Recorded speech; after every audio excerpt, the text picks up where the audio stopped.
It was a gray, chilly evening when Emily sat on the park bench, holding the last chocolate chip cookie she had saved from lunch.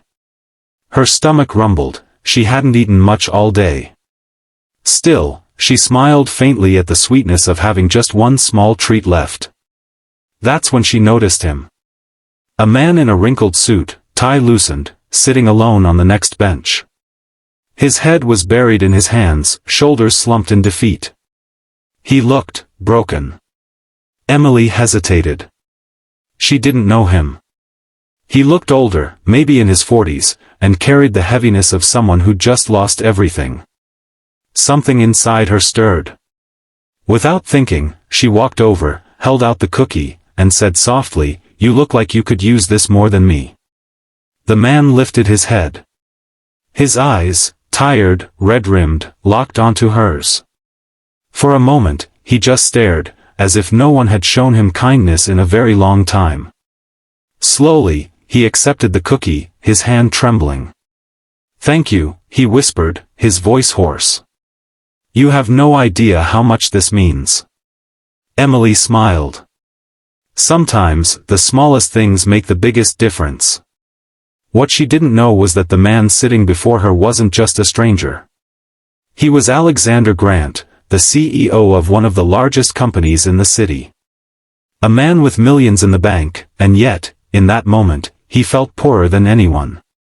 And a single cookie had just changed something inside him. Alexander Grant sat frozen, staring at the cookie in his hand. The chocolate chips were slightly melted, the edges crumbling, yet it felt heavier than gold. He had spent the entire day hiding from board members, investors, and endless phone calls.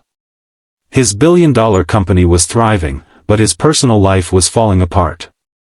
His wife had left, his children barely spoke to him, and for the first time in years, he wondered if all the success had been worth it. And here was this young woman, probably no older than her mid-20s, handing him her only food without hesitation. Emily didn't wait for thanks. She sat back down on her bench, hugging her worn jacket tighter against the cold. Alexander studied her quietly. She wasn't scrolling through a phone, or pretending not to notice him. She was just present. Finally, he spoke. "Why would you give your last cookie to a stranger?" Emily glanced at him, her eyes kind but firm. "Because I know what it's like to feel invisible. And sometimes, a little kindness reminds you that you're still human." Her words struck him harder than any corporate deal ever had. He took a careful bite of the cookie, and for the first time in weeks, he actually tasted something. Sweet, simple, real. Alexander felt a lump rise in his throat. He didn't tell her who he was, he couldn't. Not yet. All he knew was that this stranger had given him something far more valuable than food. She had given him hope. And he wasn't about to let her kindness go unnoticed. The next day, Alexander couldn't shake Emily's words from his mind. Sometimes, a little kindness reminds you that you're still human. At his corner office, high above the city, he sat in front of polished glass windows and endless paperwork. Yet all he could see was that park bench, that girl, and the single cookie.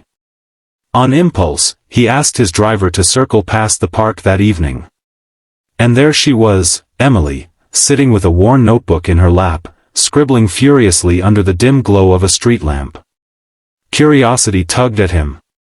Who was she? Why was she alone?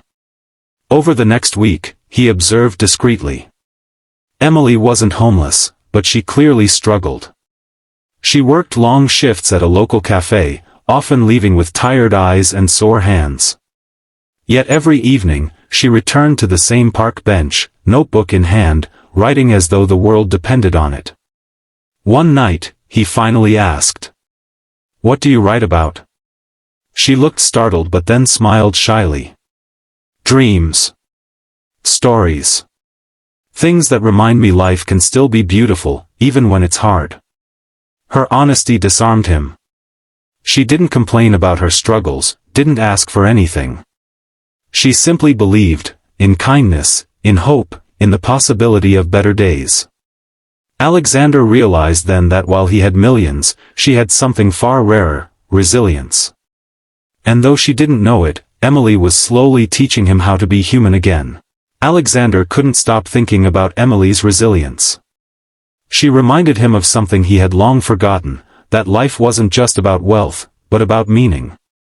So he made a quiet decision: if Emily could give her last cookie to a stranger, then he would give her more than she could ever imagine.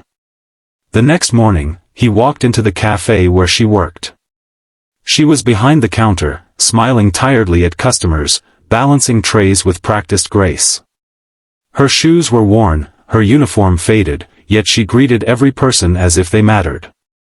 Alexander ordered a coffee but left a tip so large the manager thought it was a mistake.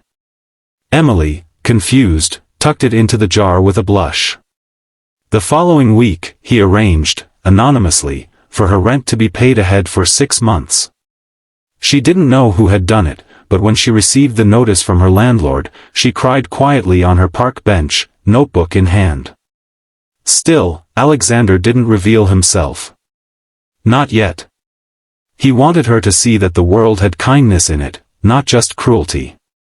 But fate pushed him sooner than expected. One night, walking past the park, he noticed Emily shivering in the cold, too thin a jacket wrapped around her. He paused, guilt washing over him. Here he was, a man who owned 5 houses, yet this young woman only had one worn coat to face the winter. Finally, he approached her with a carefully wrapped package. "For you," he said softly. She opened it to find a thick wool coat, far warmer than anything she owned. Her eyes watered. "Why are you doing this?" Alexander swallowed hard. The truth was on the tip of his tongue. Emily stared at the coat, her fingers brushing its soft fabric as tears welled in her eyes. "Why are you doing this?" she asked again, her voice barely above a whisper. Alexander hesitated. For weeks, he had hidden behind small acts of kindness, afraid of what she'd think if she knew the truth. But looking into her eyes, honest, curious, unguarded, he knew he couldn't keep pretending. "I wasn't honest with you," he said, his voice low. "The night you gave me your last cookie.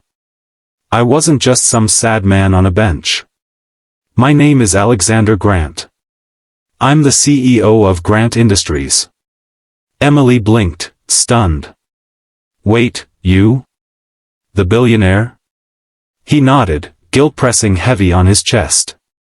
"Yes. But that night, I didn't feel like a CEO. I felt like a failure. My family was slipping away, my life felt empty. And then you, someone with so little, gave me the only thing you had left. You reminded me of something money could never buy." Emily's lips parted, but she couldn't find the words. "You gave me hope," Alexander continued softly.